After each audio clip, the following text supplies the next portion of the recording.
Bueno, buenas tardes a todos nuevamente. Muchas gracias a todos los asistentes. Bueno, dando aras a la puntualidad, pues vamos a continuar. El día de hoy vamos a continuar con nuestro módulo de neonatos que hemos venido trabajando este mes. Hoy contamos con la participación especial del doctor Reinaldo Prieto. Él es neonatólogo del Hospital Universitario Mayor y profesor de la Universidad del Rosario. Buenas tardes, doctor. ¿Cómo está?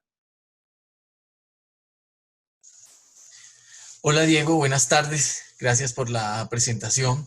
Bueno, es un gusto podernos ver pues, en esta nueva modalidad de aprendizaje. Realmente me siento muy orgulloso por esa motivación de todos ustedes, por siempre estar atentos al aprendizaje, a la academia. Y, y bueno, entonces aquí estoy pues con ustedes para apoyarlos en esta gran iniciativa, ¿ok? Muchas gracias, doctor. Y la charla del día de hoy va a estar a cargo de dos de nuestros miembros de junta del grupo de interés de pediatría. Contamos con la participación de Sandra Vega, ella es estudiante de sexto semestre, y de Sofía Martínez, estudiante de quinto semestre. Entonces les doy las palabras, muchachas, y cuando quieran empezar.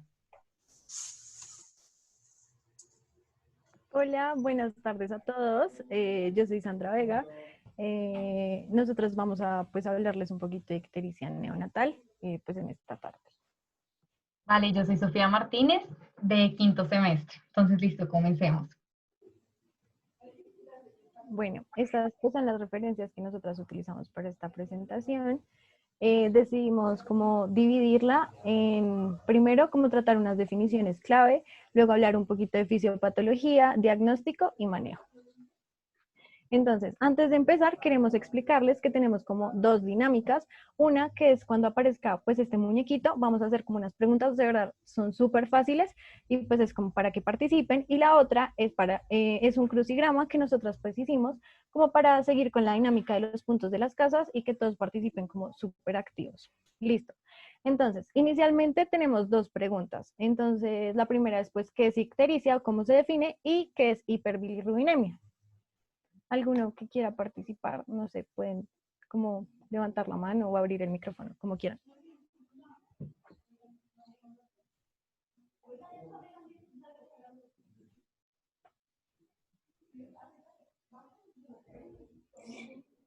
Buenas tardes. Bueno, ictericia se define como la coloración amarillenta de la piel y mucosas que se da por el depósito de bilirrubina. Y la hiperbilirrubinemia, pues en este caso la neonatal, sería un aumento de la bilirrubina que está por encima del percentil 95 para la edad, según el normograma de Butani, que en caso tal utilicemos en los pacientes a término. Sí, súper. Bueno, ictericia estuvo súper bien definida.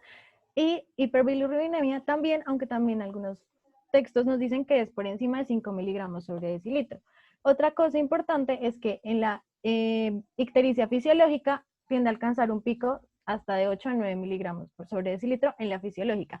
Y otra cosa que tenemos que destacar es que la ictericia es la manifestación pues, del aumento de bilirrubinas en sangre. Listo.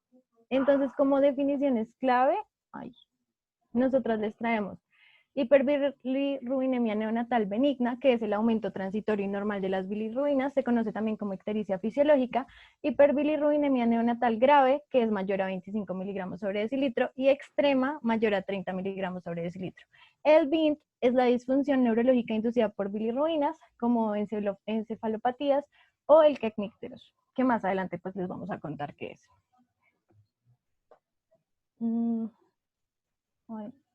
¿Está cargando? Sí. Sandra, ok, vale. De pronto, digamos, uniendo un poquitito la respuesta que había hecho una de las participantes como tal, de pronto desde el punto de vista práctico, tener en cuenta que la definición de hiperbilirubinemia severa es la que hace mención a la bilirrubina que se encuentra por encima del percentil 95 para las tablas de Butani, que son las tablas utilizadas para evaluar la hiperbilirrubinemia en los recién nacidos mayores iguales de 35 semanas, según la Academia Americana de Pediatría. Ok, eso sería la definición de hiperbilirrubinemia severa, ¿vale? Listo.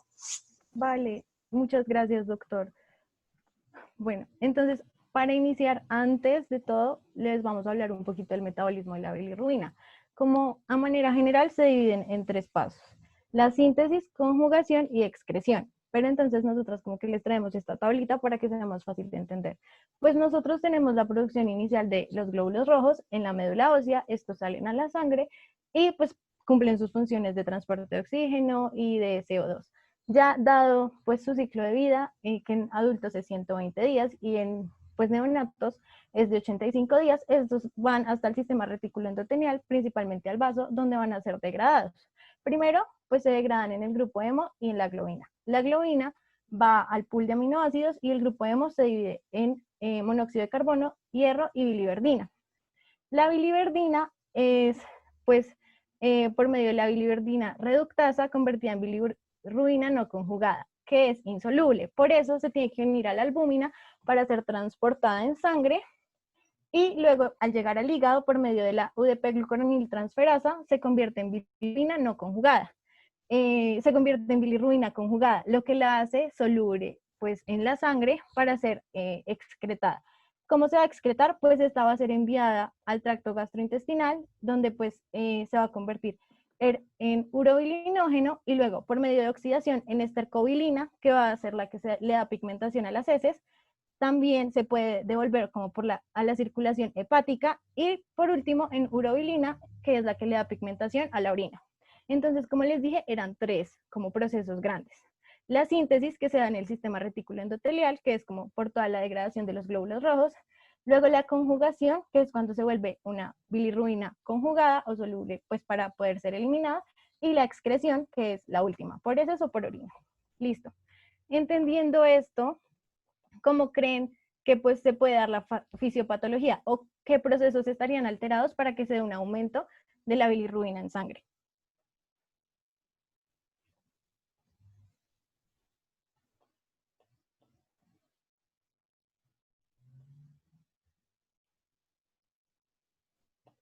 ¿No? Bueno, entonces vamos a continuar. Lo que sucede es que, pues primero tenemos 3 mecanismos como generales. Uno prehepático, que es por sobreproducción de bilirrubina, pues que se da en el sistema retículo endotelial, que va a aumentar pues la hemólisis. Intrahepático, que se da fundamentalmente por alteraciones en la conjugación, y extrahepático por colestasis o obstrucciones ya al momento de excretar la bilirrubina. Aquí es importante pues resaltar que la hiperbilirrubinemia a expensas de la bilirrubina no conjugada o indirecta es la más común en neonatos y es la que encontramos pues en la ictericia fisiológica. Listo. Entonces, la hiperbilirrubinemia benigna es el aumento transitorio normal de las bilirrubinas, es también conocida como ictericia fisiológica, ya se los había dicho. Produce bilirrubinemia no conjugada, es muy común en recién nacidos y es un fenómeno de transición normal. El pico de bilirrubinas total es de 8 a 9 miligramos por decilitro entre las 48 y 96 horas de vida. Esto se va pues a solucionar ya llegadas las 2 a 3 semanas de vida y se produce fundamentalmente por 3 mecanismos. Una renovación aumentada de glóbulos rojos que, como les dije, se da porque pues los eritrocitos de los neonatos tienen una vida media pues de 85 días, es decir, menor. Una inmadurez del hígado para metabolizar la bilirrubina, pues porque cuando están recién nacidos, los niños no tienen una actividad pues tan buena o pues tan eficiente de la glucoroniltransferasa, entonces pues se va a realizar como un metabolismo más lento, una conjugación más lenta y por ende una excreción pues disminuida. Y un aumento de la circulación enterohepática se da fundamentalmente porque la flora del tracto gastrointestinal de los niños no está colonizada pues de una manera adecuada porque no han tenido como una ingesta de alimentos al ser recién nacidos. Entonces, las bacterias que producen la oxidación del urobilinógeno en estercobilina para ser eliminada en heces está pues disminuida y se va a aumentar pues la circulación enterohepática. Listo. Entonces tenemos causas prehepáticas que, como les dije, es por aumento de la hemólisis. ¿Alguno pues tiene idea como de alguna de las causas que existen o que generan una hiperbilirrubinemia a expensas de bilirrubina no conjugada por hemólisis?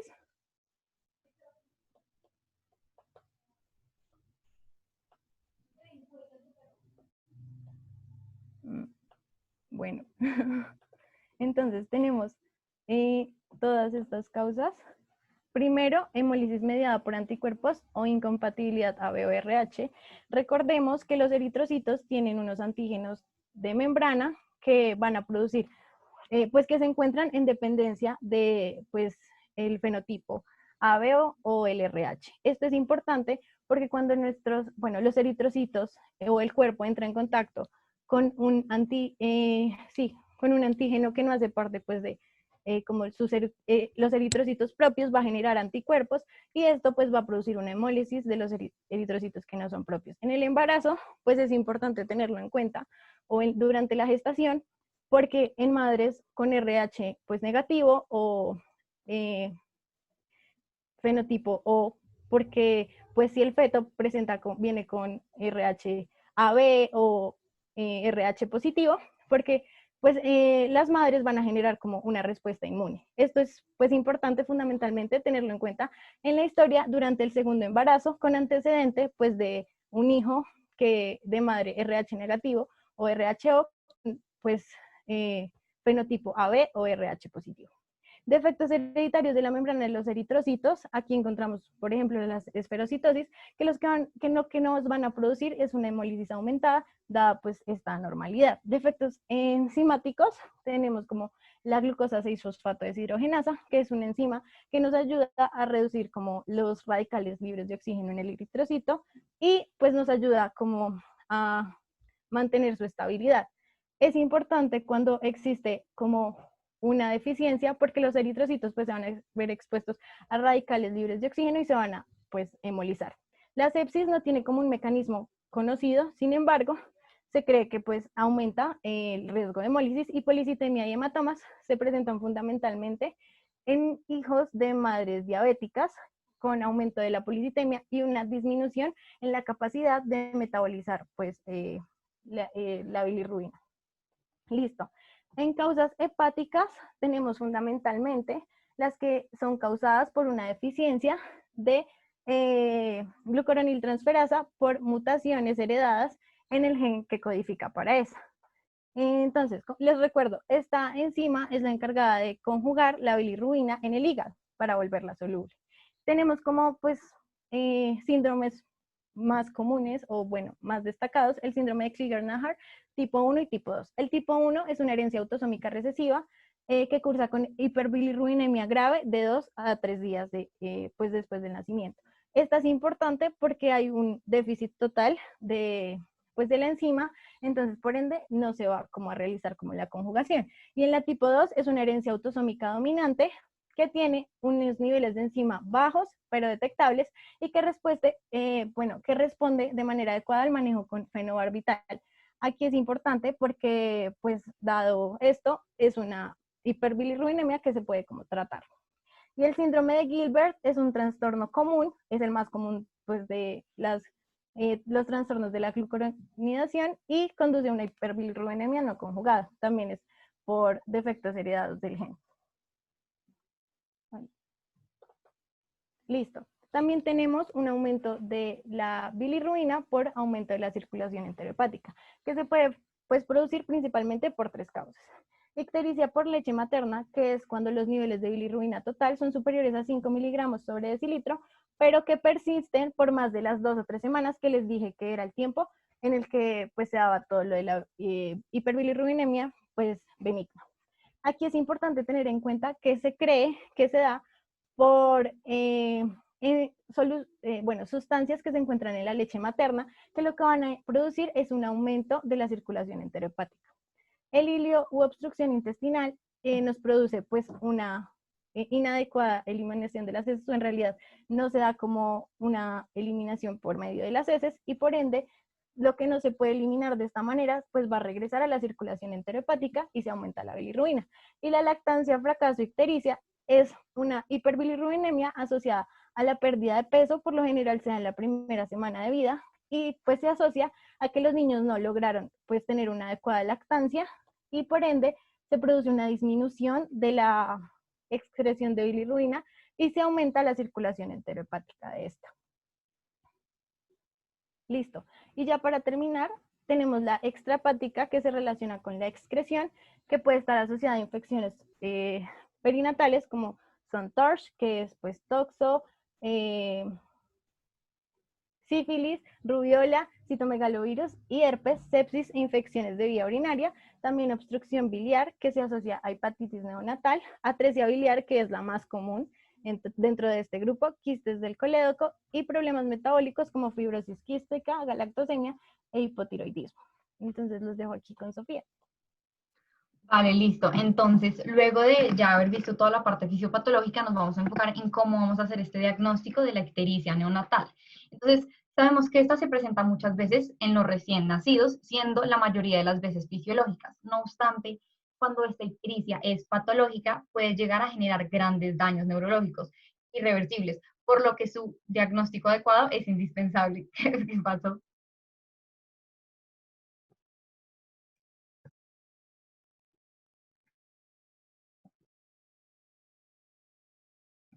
Perdón, es que no estoy en mi computador. Ya, listo. Entonces, bueno, les estaba diciendo que por eso mismo es indispensable llegar a un adecuado diagnóstico. Entonces, bueno, ¿qué es lo primero que vamos a hacer? Lo primero que tenemos que hacer es identificar los recién nacidos que tienen mayor probabilidad de presentar una hiperbilirrubinemia.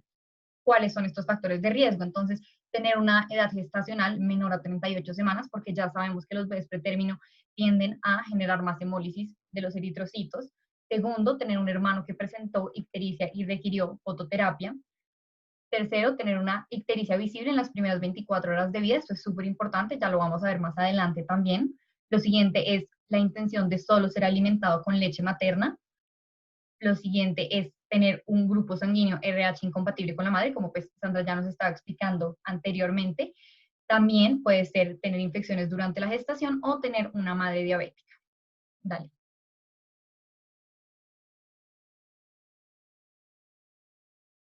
Listo, entonces, ¿cómo se hace el diagnóstico? Básicamente, el diagnóstico es clínico cuando vemos esa coloración amarilla en la piel del niño. Entonces, ¿cómo lo vamos a hacer? Podemos hacer la compresión de piel en la frente y en la región retroesternal para mirar el tejido celular subcutáneo. Entonces, si este tejido subcutáneo está amarillo, sabemos que el niño efectivamente pues tiene ictericia. Y tenemos algo muy importante que es el signo o pues el compromiso palmoplantar, que va a ser un signo de alarma que nos va a indicar gravedad de la enfermedad y por lo tanto, pues en el mismo momento en el que estemos mirando este pigmento amarillento en la piel del niño, también vamos a evaluar el compromiso palmoplantar. Siguiente. Listo, entonces, ¿qué es lo siguiente que tenemos que hacer? Ya sabemos que el niño tiene una ictericia, ahora tenemos que saber si esta ictericia es fisiológica o es patológica. Entonces vamos a empezar describiendo la fisiológica. Este va a ser muy frecuente, va a aparecer más o menos en el 60% de los recién nacidos. Algo muy importante es que va a ser monosintomática, o sea, no se presenta con otros signos de enfermedad. Su duración va a ser más o menos de 2 días a 7 días, o sea, más o menos una semana en niños a término, o una duración de 2 semanas en un niño pretérmino. Se va a caracterizar por tener una bilirrubinemia leve, inferior a 12,9 en bebés alimentados con fórmula y leche materna, o de 15 miligramos de decilitro en niños alimentados con lactancia materna exclusiva. Y esto también es súper importante, el predominio de la bilirrubinemia va a ser indirecto, es decir, va a estar aumentada la fracción indirecta de la bilirrubina. Y por el contrario, tenemos la ictericia patológica.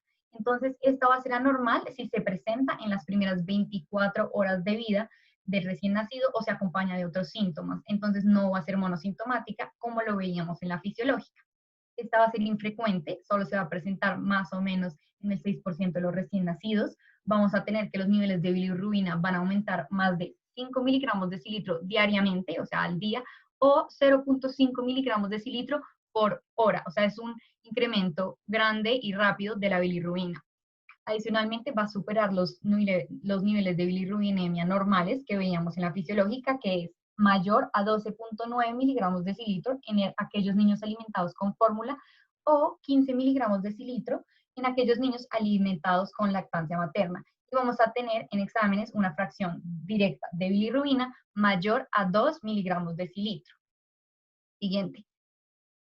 Entonces, digamos, acá tengo una tabla donde se compara muy bien cómo la ictericia fisiológica con la patológica, se las dejo acá porque digamos que lo más importante ya lo discutimos. Siguiente.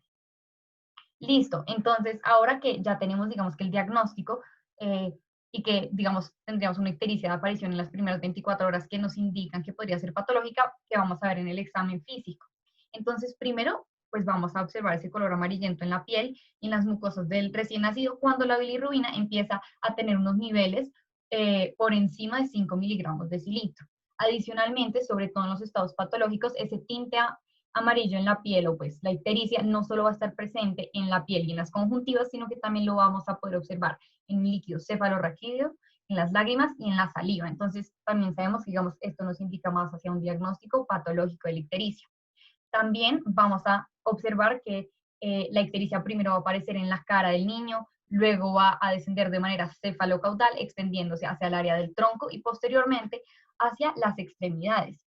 Y gracias a esta, pues digamos, progresión cefalocaudal, podemos evaluar la ictericia y vamos a poder, o sea, va a ser útil para la valoración del grado de la ictericia. Vamos a saber que el cuadro va a empeorar y van a aumentar los niveles de bilirrubina a medida que la ictericia va bajando de manera cefalocaudal. Otras cosas que podemos encontrar es la colia, que es la decoloración de las heces por la ausencia o la disminución de secreciones biliares al intestino delgado. También podemos ver coluria, que es la coloración oscura de la orina por una excreción de bilirrubina por vía urinaria. Y este pues va a ser un síntoma o de elevación de la bilirrubina, un signo. También vamos a tener hepatomegalia o esplenomegalia en algunos casos. Y ya vamos a ver que estas dos últimas son muy importantes porque nos pueden orientar hacia una etiología, es decir, hacia una causa subyacente del diagnóstico. Siguiente. Listo, entonces como les decía, entonces si en el examen físico encontramos que el niño tiene una hepatomegalia, esto nos va, digamos que a sugerir una infección prenatal o una enfermedad hemolítica por incompatibilidad de RH. O si encontramos una esplenomegalia, nos va a orientar más hacia sospechar un foco hematopoyético extramedular o que el recién nacido presenta una infección prenatal. Siguiente. Listo, entonces cuando nace el niño vamos a tener que determinar de forma sistémica utilizando la sangre del cordón, el hematocrito, el grupo sanguíneo, el factor RH y CUMS directo. En la ictericia neonatal, el CUMS directo es una prueba súper importante porque si esta es positiva, en el caso de incompatibilidad por RH, puede identificar los anticuerpos RH y, como Sandra también nos hablaba, el caso más frecuente es que tengamos una madre con un RH negativo y un bebé con un RH positivo. Ahora es muy importante que recordemos que para que esto suceda, necesitamos una previa sensibilización. ¿A qué me refiero con esto? Cuando este caso se presente, vamos a tener que este sea una segunda o tercera o cuarta gestación, pero no puede ser la primera. ¿Por qué? Porque esto sucede cuando en una primera gestación la madre es RH negativo y el bebé es RH positivo. Entonces la madre genera anticuerpos contra el RH positivo, genera la sensibilización, pero no ataca al primer feto. No obstante, en la segunda gestación esto sí puede suceder. Y luego, si tenemos pues el test de CUMS positivo, también nos puede ayudar a identificar anticuerpos anti-ABO, es decir, en este caso tendríamos una incompatibilidad ABO, donde el caso más frecuente es que la madre tenga sangre tipo O, mientras que el bebé tenga una sangre tipo A o B. Y entonces tener un test de CUMS positivo que nos va a decir que tenemos un diagnóstico de ictericia hemolítica isoinmune, es decir, tenemos una ictericia y su causa subyacente es esta hemólisis de los eritrocitos. Siguiente. Listo. Y lo otro que debemos hacer es tomar los niveles de la bilirrubina directa. Si estos son mayores a 2 miligramos de cilitro, nos puede orientar hacia una causa subyacente de hepatitis, de infección intrauterina, a una sepsis, a una galactosemia, a una deficiencia de alfa-1 antitripsina, a una fibrosis quística o a 13 vías biliares. Y algo muy importante es que según los valores que tengamos de la bilirrubina, vamos a iniciar el tratamiento. Siguiente. Listo. Y otra cosa que tenemos que tener muy en cuenta cuando hagamos, digamos que el diagnóstico etiopatológico de la ictericia es mirar la morfología eritrocitaria. Y si esta se encuentra alterada, nos va a dar un indicio o nos puede sugerir una esferosis hereditaria, una alfa-talasemia, una coagulación intravascular diseminada o déficits enzimáticos eritrocitarios. Y lo mismo que en la diapositiva pasada, según los niveles de bilirrubina que encontremos, iniciamos tratamiento. Listo, entonces esto digamos que ya lo hemos explicado a lo largo de la presentación, entonces no voy a ahondar mucho, pero básicamente las causas más frecuentes de ictericia son por aumento de producción de bilirruina, donde podemos tener como pues todas las patologías o todas las causas subyacentes que aparecen en el cuadro de la izquierda. Podemos tener como segunda opción por disminución de la captación o conjugación hepática, y podemos tener las causas subyacentes que aparecen en el recuadro de la mitad, o podemos tener una dificultad de eliminación de la bilirrubina con las causas subyacentes del cuadro de la derecha. Siguiente. Listo, entonces ahora llegamos a una parte que es muy importante. ¿Por qué es importante hacer un diagnóstico oportuno de la ictericia neonatal patológica? Porque esta nos va a traer complicaciones graves, sobre todo la que hablamos en el principio, que se conoce como kernicterus o Wine. Entonces esto empieza así. Entonces los niveles de bilirrubina no conjugada normalmente son benignos. Pero si los niveles se elevan demasiado, pueden emerger ciertas complicaciones. Entonces, siguiente. Sabemos que la bilirrubina no conjugada es lipofílica. Siguiente. ¿Esto qué va a generar? Que la bilirrubina no conjugada pueda atravesar la barrera hematoencefálica y se va a depositar en los ganglios basales. Siguiente. Entonces, ¿qué va a generar cuando ya llega a nivel neurológico o pasa la barrera hematoencefálica? Nos va a generar un kernicterus o Wine, que básicamente es una toxicidad por bilirrubina. Entonces, básicamente tenemos que el kernicterus es una tinción amarilla de los ganglios linfáticos que puede conducir a apoptosis y a necrosis neuronal. Entonces, ya sabemos que este cuadro no es bueno, por eso lo queremos evitar generando un diagnóstico oportuno y luego un tratamiento. Siguiente. Listo, entonces inicialmente cuando el bebé, o sea, cuando las cifras de bilirrubina empiezan a incrementar, vamos a tener un cuadro con un bebé letárgico que es difícil de despertar, que no recibe comida, que pues presenta pocos movimientos y también puede llorar. Entonces pues ahí vemos que la condición del niño se está deteriorando. No obstante, si la condición progresa, siguiente,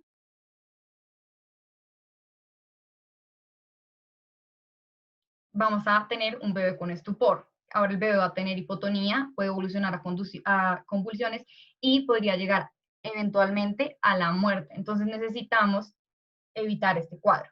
Ahora, ¿qué pasa cuando llegamos a este punto? Podemos tener complicaciones o daños permanentes a nivel neurológico. Siguiente. Entonces estos daños son la pérdida auditiva, la parálisis cerebral con atetosis, que recordemos son estos movimientos involuntarios y que pues no tienen sentido. Podemos tener problemas en el movimiento ocular, sobre todo los movimientos verticales mirando hacia arriba, o una displasia dental. Listo, y entonces ahora pues vamos a ver un poco del tratamiento y los vuelvo a dejar con Sandra. Bueno, entonces, para el manejo inicialmente tenemos como unas medidas fundamentales que son mantener hidratación, entre ellas pues también se recomienda fomentar la lactancia materna, monitorizar los niveles de bilirrubinas, así como se monitorizan los signos vitales y realizar una hemoclasificación que como les dijo Sofía pues es súper importante para detectar la isoinmunización. Listo, entonces primero la fototerapia es el manejo inicial y fundamental de la ictericia. Entonces, vamos a tener que la fototerapia nos va a realizar como 3 cambios en la bilirrubina. Una isomerización configuracional para formar fotobilirrubina, que es una bilirrubina que también se va a excretar por vía hepática. Esto es importante porque pues su excreción se va a ver muy ligada a la excreción por tracto gastrointestinal. Y también cabe resaltar que pues esta tiene una reacción reversible, entonces puede volver a convertirse en bilirrubina y puede pues, volver a la circulación por medio de la circulación hepática. La isomerización estructural, que es forma lumirribina, que es excretada pues, por orina y otras vías. Esta es la forma fundamental por la que se va a excretar la bilirrubina en este tratamiento y es súper importante. Fotooxidación, que nos va a formar monopirroles y dipirroles.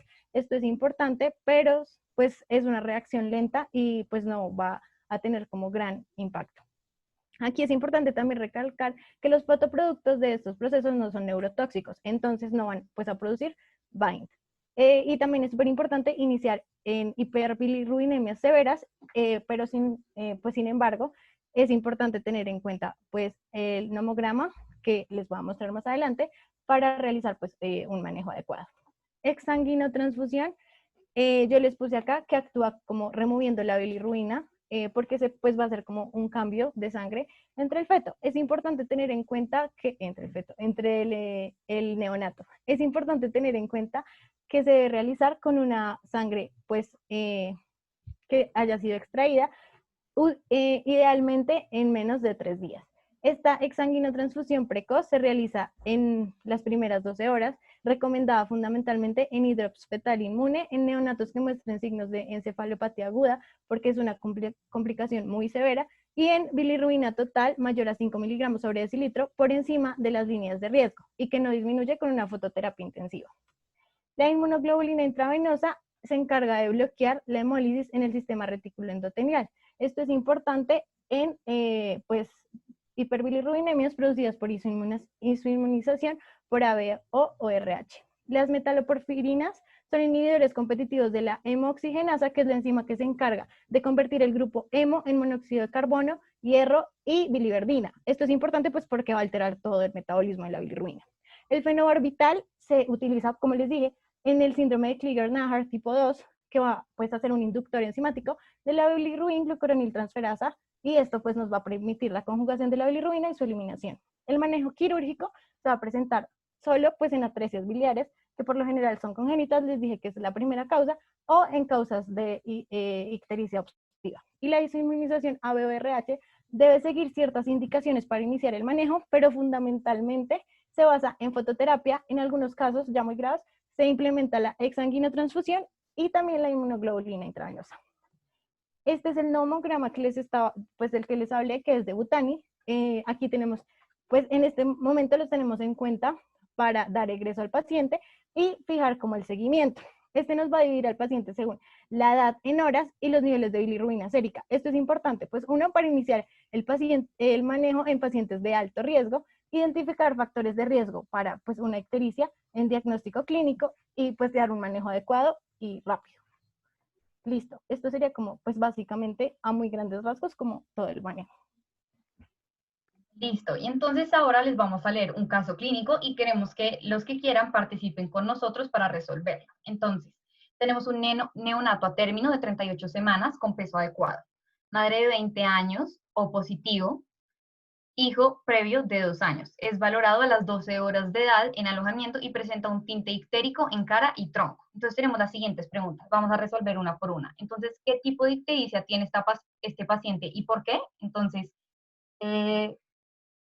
Sara Juliana levantó la mano. Entonces, por favor, Sara. Sí, pues por el cuadro clínico yo creo que podría ser una ictericia patológica, por lo que pues este inicio fue como en las primeras 24 horas. Sí, exacto, súper. Entonces tenemos que la ictericia empieza en las primeras 24 horas de vida, por lo que nos indica que es patológica. Listo. Entonces la 2 dice, si la hemoclasificación del neonato es B positivo, ¿cuál sería la causa más probable de la ictericia neonatal? Entonces, Carlos Andrés Moya. Seguramente puede ser una incompatibilidad AO, pues primero digamos que por el antecedente de que tuvo un hijo previo, y entonces la clasificaríamos en caso de ser una incompatibilidad AO en una ictericia hemolítica isoinmune. Exacto, perfecto. Solo recuerda que la incompatibilidad ABO no requiere previa sensibilización, el RH sí, pero el resto que dijiste está perfecto. Listo. El siguiente es... Dime. Sandra, ¿verdad? Sofía. Hola, Sofi, ¿qué más? Sofi, Carlos Andrés fue quien respondió, ¿verdad? Sí, la 2. Carlos, pero recuerda que el grupo sanguíneo de la mamá es O positivo y tú dices que es una incompatibilidad AO. No es clara tu respuesta como tal, ¿ok? La mamá es grupo sanguíneo O positivo y el recién nacido es grupo sanguíneo B positivo. En este caso, se trata, es una incompatibilidad por ABO. Recuerden que la definición de incompatibilidad ABO es madre O con un recién nacido AB o muy raramente AB. Más frecuentemente AB, ¿ok? Ese es el fundamento como tal. Madre grupo sanguíneo O con un recién nacido A o B. Es decir, la causa más probable de ictericia neonatal es una incompatibilidad ABO, ¿ok? Que para este caso sería OB, ¿vale? Porque tú estabas respondiendo era AO. A a B. ¿Sí me entendieron, verdad? Sí, sí, doctor, Sí. perdón, me confundí. Perdón. Ok. Carlos, una pregunta para ti. ¿Por qué no se requiere sensibilización previa? Como lo decía Sofi, es que no veo aquí, Sofi y Sandra, que las quiero felicitar, excelente presentación, muy buena presentación. ¿Cuál sería la causa? ¿Cuál sería, digamos, por qué no se requiere sensibilización previa, a diferencia, como ya lo explicaron muy bien, de la incompatibilidad por RH?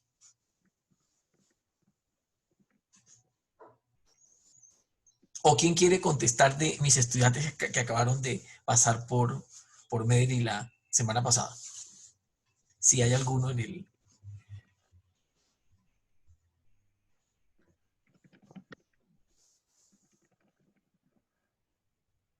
el chat. ¿Ok? O quien quiera contestar.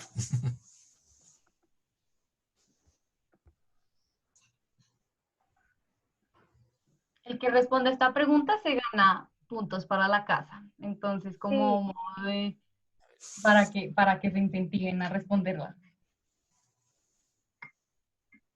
Sofía, Juanita, Cristian, ¿dónde están por ahí? Cristian, Juan Pablo, Andrés, María Mónica, todos mis chicos que acabaron de pasar por allá por Medellín.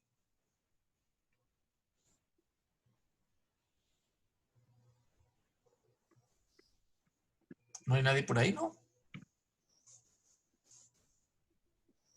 Bueno, entonces, no se requiere sensibilización previa porque lo que se sabe es que esas madres muy probablemente tienen formación de inmunoglobulina G natural como tal, ¿ok? Se piensa, es una hipótesis que hay ciertas madres, grupos sanguíneo O, que se pueden sensibilizar a través de la vida mediante fitoantígenos o infecciones por enterobacterias por E. coli. Entonces, esas madres crean anticuerpos contra los grupos sanguíneos A o B. Y cuando esas madres se embarazan, van a tener, digamos, una carga de esa inmunoglobulina G altamente antigénica contra esos grupos sanguíneos que, como sabemos, la inmunoglobulina G es una inmunoglobulina de un tamaño mucho más pequeño que la inmunoglobulina M y puede atravesar fácilmente la barrera fetoplacentaria y ocasionar la incompatibilidad como tal cuando los chiquititos nacen, ¿ok? Recordemos que esa incompatibilidad por ABO no va a ocasionar anemia fetal, no va a ocasionar hidrosfetal como sí lo puede ocasionar la incompatibilidad por RH. Precisamente es porque los receptores para los grupos sanguíneos ABO como tal, en este caso, para el grupo sanguíneo A o para el grupo sanguíneo B, están en todos los sitios del cuerpo como tal. En tanto que para los RH solamente están en la membrana del glóbulo rojo. Entonces, tienen más sitios antigénicos donde se pueda pegar esa inmunoglobulina G y por eso la incompatibilidad por ABO jamás va a producir un hidros fetalis, en tanto que la incompatibilidad por RH sí. ¿Ok? ¿Sí quedó claro? Sí, mil gracias, doctor. sí, señor, gracias. Vale, listo. Entonces pasaríamos a la tercera pregunta, que es, ¿qué paraclínicos solicitarían al neonato? Eso está muy fácil, muchachos. ¿De qué test hablamos nosotros para diagnosticar esta incompatibilidad ABO?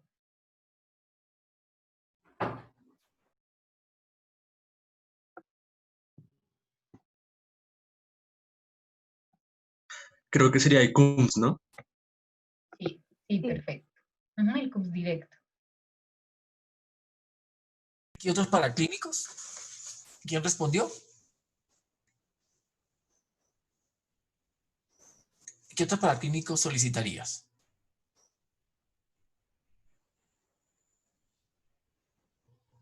Recuerden que es una Creo que también estarían las bilirrubinas, qué pena. Ok. ¿Qué más? Y ahí me quedé.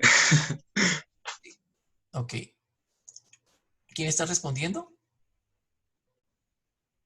Johan.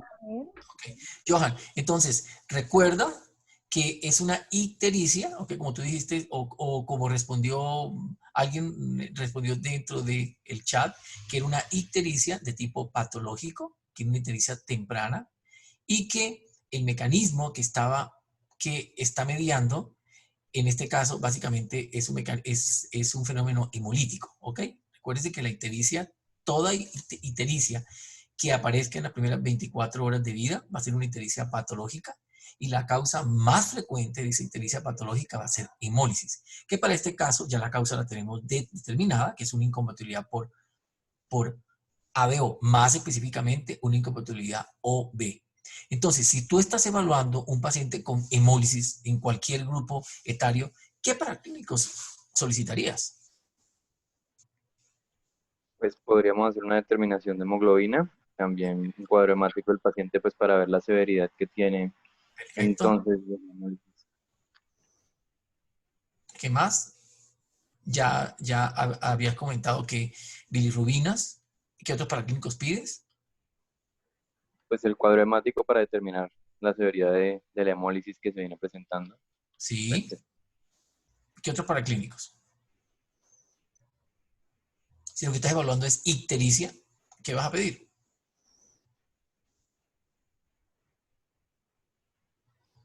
Entonces, Frotis de sangre. ok, sí. Un frotis de sangre periférica, ok. Un cuadro hemático, bilirrubinas, ¿qué más?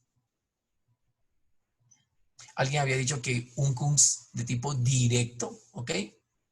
Porque lo que voy a evaluar yo es si se han formado anticuerpos que se van a dirigir contra la membrana del globulito rojo, es decir, anticuerpos fijos a la membrana del glóbulo rojo. Por eso lo que voy a pedir es un KUNS directo y no indirecto, que serían anticuerpos libres.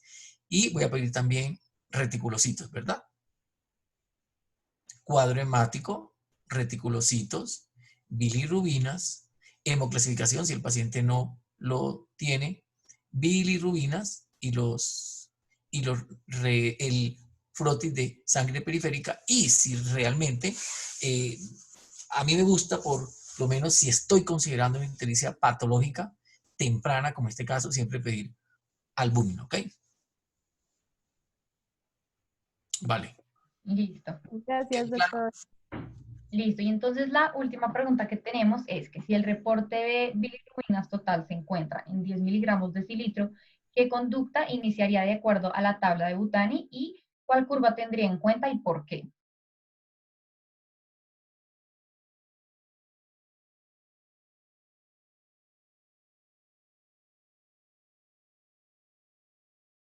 Bueno, listo. Para esta pregunta, como que les voy a explicar algo que quizás faltó.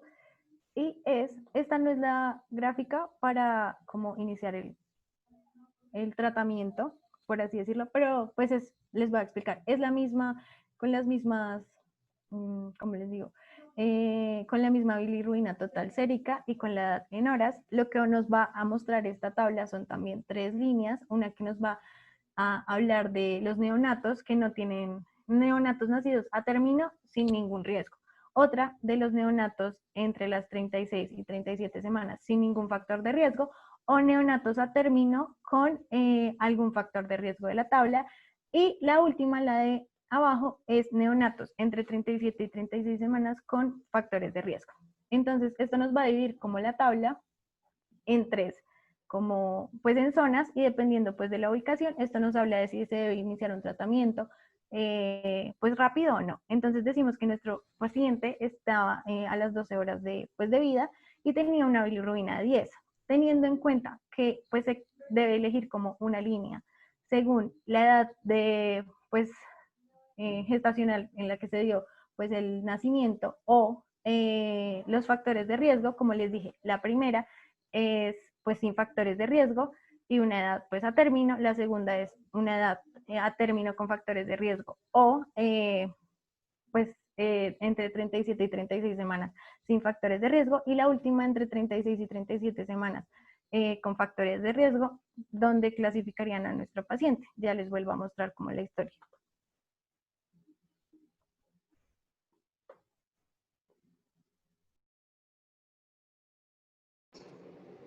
Sandra, no Sandra, sería... disculpa. Sí, Perdón. Sí, sí. Es que de pronto para orientarlos de pronto un poquitico. Me presento primero, mi nombre es Esther Altabana, yo soy residente de pediatría de la Universidad del Rosario. Les cuento, como eso siempre uno cuando lo lee, la primera vez se embolata como un poquito. Cada vez que nosotros tenemos un bebé que sea mayor a 35 semanas, como ya bien lo explicaron, nos medimos por las tablas de Butani. Es decir, uno tiene una gráfica que es para medir el riesgo o la zona donde queda, y la otra tabla sería la de intervención. ¿Sí? O sea, son dos tablas totalmente diferentes. ¿Listo? Entonces, uno lo primero que hace es graficar la zona de riesgo en el que está el paciente, y son, digamos, la banda que está debajo donde aparecen las horas, es las horas de vida a las que le tomaron las bilirrubinas al paciente. Y después usted con la banda superior, pues ahí lo que vas a tratar de graficar es el valor de bilirrubina total que te dé. Siempre, ¿cuál es el consejo que a nosotros nos dan los profes? Que siempre tratemos de tener la bilirrubina total, pero también miremos a expensas de qué es esa bilirrubina. Sobre todo porque así nos sirve para ubicarnos en las posibles causas de esa hiperbilirrubinemia que esté causando el paciente. ¿Sí? sí, gracias. Gracias, Sofi. Dale, un abrazo. Ok, Sofi, vale. Sandra, ¿no sería posible que tú colocaras en la pantalla la tabla del doctor Butani Ya se las comparto. Denme un segundo. para fototerapia? Gracias, Sandra. Entonces, si ven que está las horas de vida y la bilirrubina, el valor de bilirrubina total. Entonces, igual acá también medimos si es mayor a 38 semanas y tiene factores de riesgo o no los tiene, o si tiene más de 38 semanas pero tiene un factor de riesgo, o definitivamente está entre las 35 y las 37 semanas, pero tiene también factores de riesgo. Entonces, igual también lo tabulamos. Por eso les decíamos que eran dos tablas, una que es la intervención, que es la de fototerapia, y la otra que vendría siendo la de la zona de riesgo.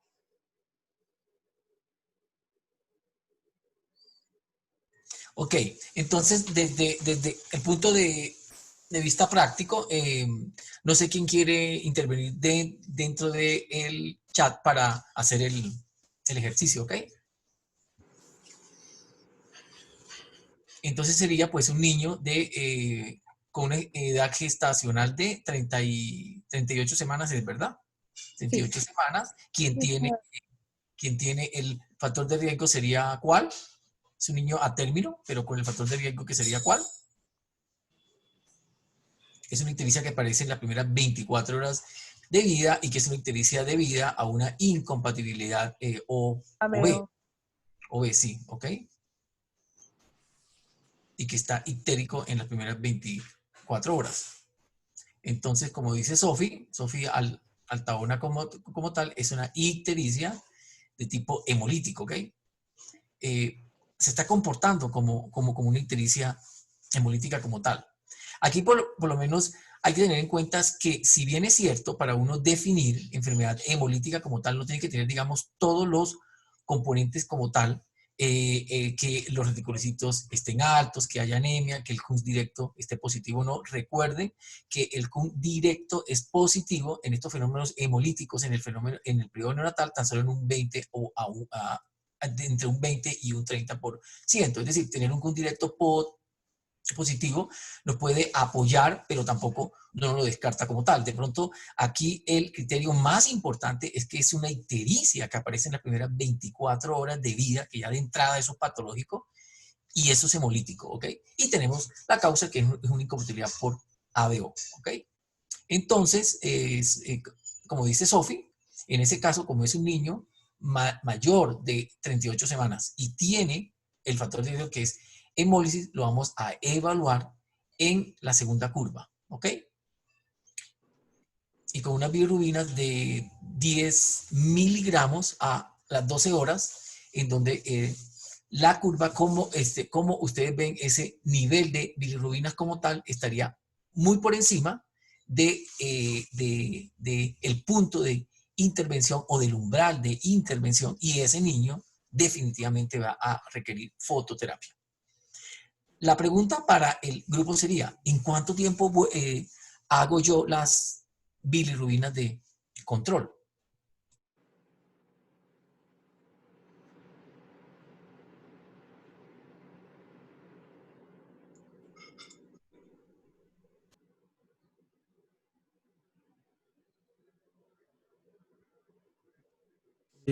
Pues creo que son a las 24 a 48 horas. Yo tengo entendido que es de 4 a 8 horas, dado que es una zona de alto riesgo y por los factores de riesgo del paciente. Claro que sí, ¿ok? Recuerden que estamos partiendo que es una ictericia patológica, que es una ictericia hemolítica, ¿ok? Y que necesitamos saber definitivamente cuál es la progresión de ese nivel de bilirrubinas como tal. Entonces, en promedio se dice que por lo menos a las 6 horas de iniciada esa fototerapia, ya nosotros tenemos que tener un nuevo reporte, ¿ok? Para nosotros saber cuál es la progresión de ese nivel de bilirrubinas, ¿ok? Bueno. Y de acuerdo a cómo se vaya comportando como tal, entonces vamos a seguir haciendo esas bilirrubinas más o menos entre unas 6 a unas 12 horas. Pero las primeras bilirrubinas, para este caso particular, deben hacerse a las 6 horas, ¿ok?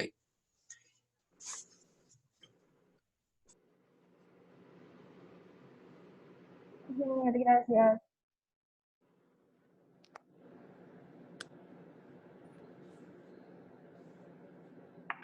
¿Listo? Bueno, entonces ahora finalmente les tenemos la actividad que les dijimos al principio, que es el crucigrama. Entonces se los vamos a proyectar acá. La idea es que lo resuelvan entre las casas, o sea, entre los grupos de las casas. Y espérense, ya les mostramos las instrucciones. Entonces, listo, es esto. Entonces, las instrucciones dice, complete el siguiente crucigrama con los miembros de su casa. Por cada palabra que logren completar, se les otorgará un punto para un total de 11 puntos y lo resuelven todo. Entonces, yo creo que demos 10 minutos como para que lo resuelvan, empezando a las 7:04. Sí, ¿Listo? la verdad está muy fácil y pues no sé, se pueden poner de acuerdo, no sé si tienen como grupo de WhatsApp para dividirse las palabras. La idea es que pues no lo envíen y pues por todo el crucigrama se dan 11 puntos, pues si está completo, y un punto por palabra. Muchachos, como ustedes vieron, el tema de ictericia neonatal como tal es una patología bastante frecuente durante el periodo neonatal. Por eso es que es de revisión obligatoria, ¿ok? Para los estudiantes cuando están en esta etapa del pregrado como tal, debido a que, si bien es cierto, como ustedes vieron, la ictericia fisiológica es la causa más frecuente de ictericia en los recién nacidos, hasta un 60% en los recién nacidos a término. El interés radica en que nosotros tenemos que aprender desde la academia a intervenir o saber identificar oportunamente cuáles son los recién nacidos que tienen riesgo de progresar a una hiperbilirubinemia severa, que es la que a la final va a ocasionar secuelas neurológicas e inclusive muerte, ¿ok? Entonces es ahí donde radica la importancia o los objetivos realmente que se persiguen con revisar pues este tema como tal y tener en cuenta los factores de riesgo que nos dicen que niños pueden tener ese riesgo de que haga neurotoxicidad por hiperbilirubinemia. Básicamente, como sabemos, son los prematuros, los niños que tienen enfermedad hemolítica por ABO o por RH, los niños sépticos, los niños asfixiados o que cursen con acidosis, ¿ok? pues en otras latitudes como tal, que es un poco más frecuente esa entidad como tal, el déficit de la glucosa 6-fosfato deshidrogenasa, ¿ok? Y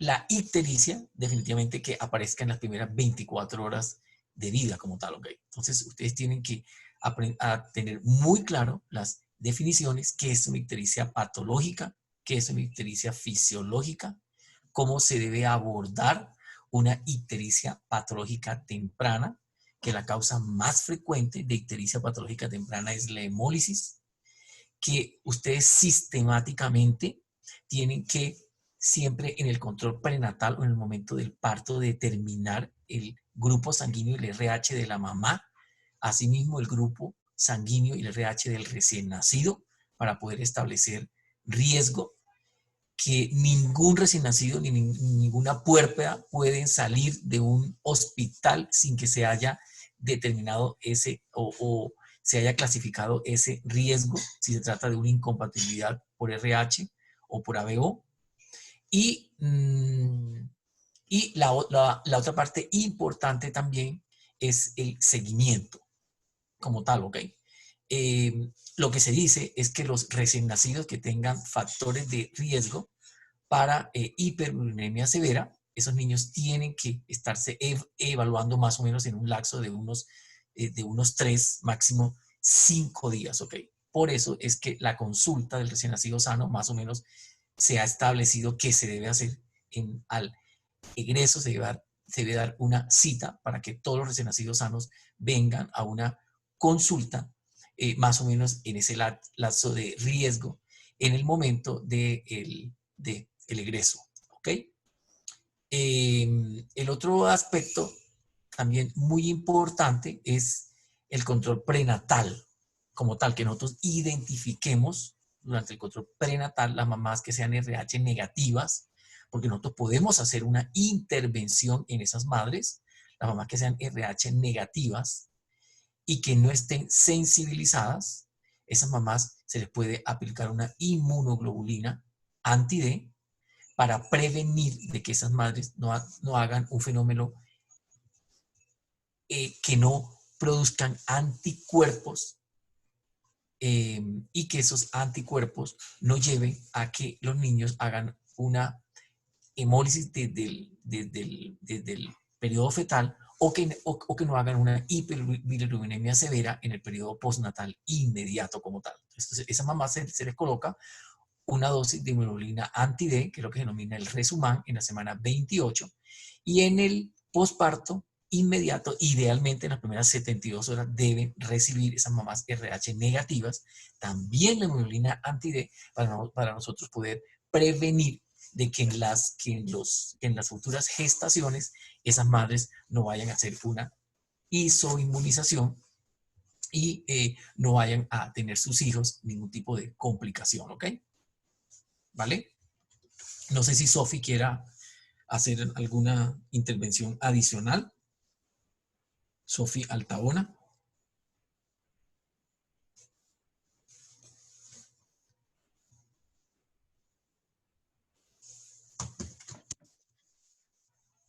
Doctor, entonces, aprovechando el espacio, pues hay dos preguntas. Dos preguntas y una en el chat, entonces se las voy a leer. Y antes de eso, pues quiero decirle a todos los miembros activos que también mandamos el formato de asistencias ahí por el chat para que lo puedan revisar. Entonces, doctor, la primera pregunta es, ¿por qué la intención de ser alimentado solo con leche materna es un factor de riesgo para generar ictericia? Ok, sí, definitivamente sí lo es. ¿Ok? Porque, como ustedes saben, dentro de las causas de ictericia fisiológica, es ictericia fisiológica, es decir, aquella ictericia que aparece después de las 24 horas, existe una que se llama ictericia, ¿ok? Como las doctoras muy bien lo explicaron, la ictericia por amamantamiento y la ictericia por leche materna como tal. La que se presenta durante la primera semana de vida es una ictericia por amamantamiento, que básicamente es una ictericia por hipoaporte. y que se da cuando las madres están produciendo muy poca producción láctea y ese hipoaporte para su bebé lo lleva a que se deshidrate, lo lleva a un ayuno. Recordemos que el ayuno como tal incrementa la circulación enterohepática como tal y es causa por ese mecanismo de ictericia, ¿ok? Esos niños pierden marcadamente peso, orinan poco, con bastante frecuencia, se puede asociar también con una deshidratación hipernatrémica y cursan con ictericia, que es la pregunta como tal.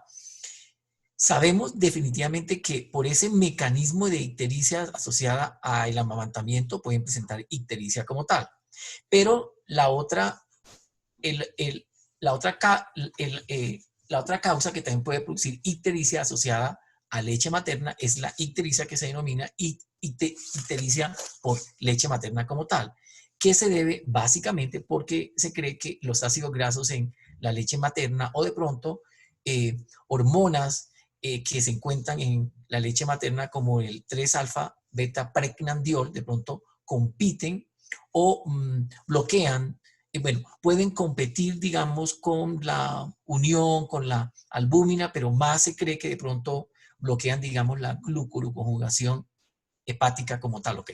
Lo que sí se sabe definitivamente es que esa ictericia, ya sea por leche materna o por amamantamiento, no es neurotóxica, no ocasiona encefalopatía bilirrubínica. Lo que tenemos que hacer, ¿ok?, es que los niños alimentados con lactancia materna exclusiva requieren de que las madres en alojamiento conjunto en el posparto, es decir, y también durante el control prenatal, tengan una asesoría, una educación en el proceso de lactancia y se haga un acompañamiento para fortalecer ese proceso de lactancia como tal, ¿ok? Vale. Listo, gracias, doctor. La siguiente pregunta que tenemos es, ¿hasta qué semana se podría sospechar de una ictericia por lactancia materna? Ok, entonces, la ictericia por amamantamiento, esa básicamente se presenta durante la primera semana de vida, ¿ok? En tanto que la ictericia por leche materna se puede prolongar, algunos dicen que se puede prolongar por lo menos hasta unas 8 a 12 semanas, ¿ok? Pero el típico niño, es decir, de esa ictericia por leche materna como tal, es un recién nacido, a diferencia de la ictericia por amamantamiento, es un recién nacido sano, que tiene una curva de peso adecuada, que está siendo alimentado con lactancia materna exclusiva, que no tiene acolia, que no tiene coluria, que no tiene hepatoesplenos. Es un recién nacido sano, ictérico, alimentado con leche materna exclusiva. Y la bibliografía dice que es una ictericia que se puede prolongar por lo menos hasta unas 8 semanas, ¿ok?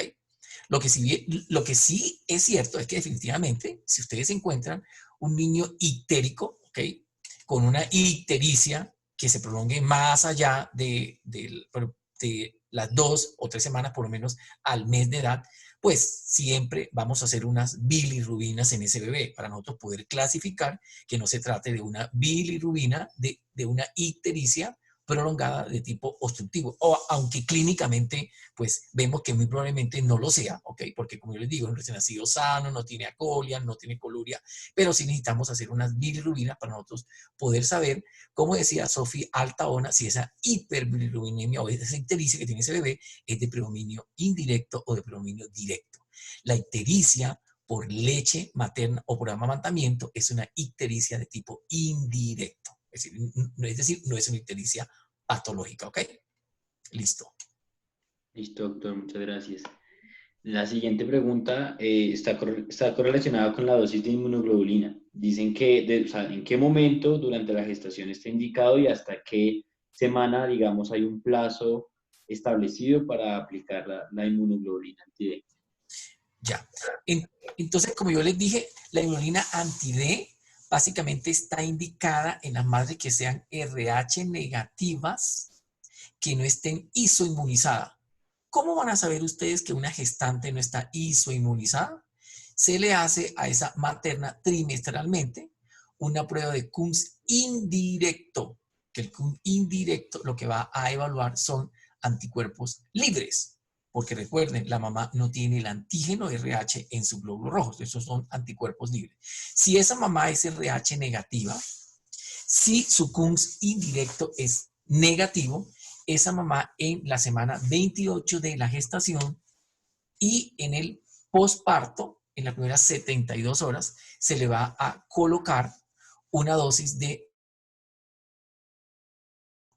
Hola muchachos, no sé qué pasó aquí. Ok, entonces la dosis que se va a aplicar va a ser de 300 miligramos, ¿ok? 300 miligramos de inmunoglobulina anti-D en la semana 28 de la gestación y en las primeras 72 horas del posparto, siempre y cuando el fruto de la gestación, el recién nacido, sea grupo sanguíneo RH positivo, ¿ok? Porque siempre es una inmunoglobulina que es costosa, a veces hay escasez de esa inmunoglobulina y hay que utilizarla bien, ¿ok?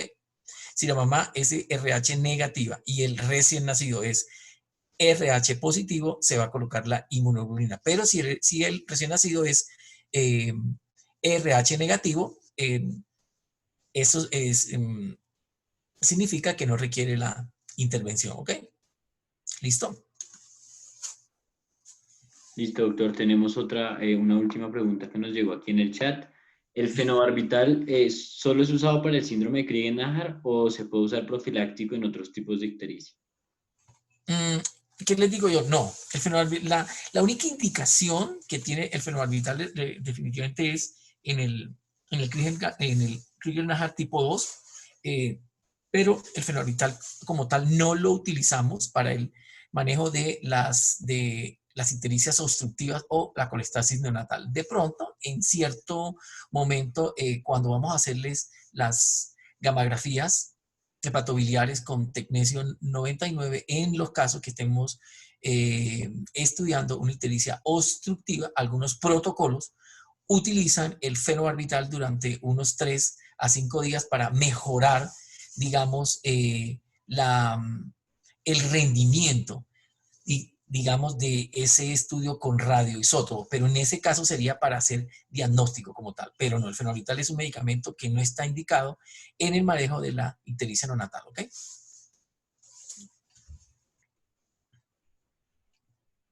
Listo, doctor, muy claro, muchas gracias. Entonces, por el momento, pues no hay más preguntas.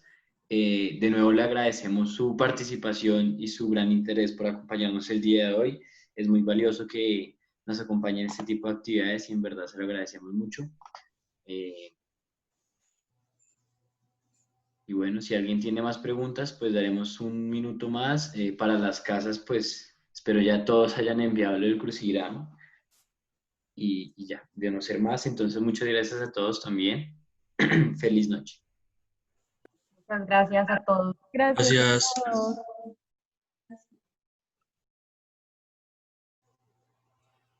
Bueno, muchachos, muchas gracias a todos pues por su participación y espero pues que haya sido bastante positiva y fructífera para su aprendizaje y su formación, digamos, en el pregrado de esta actividad.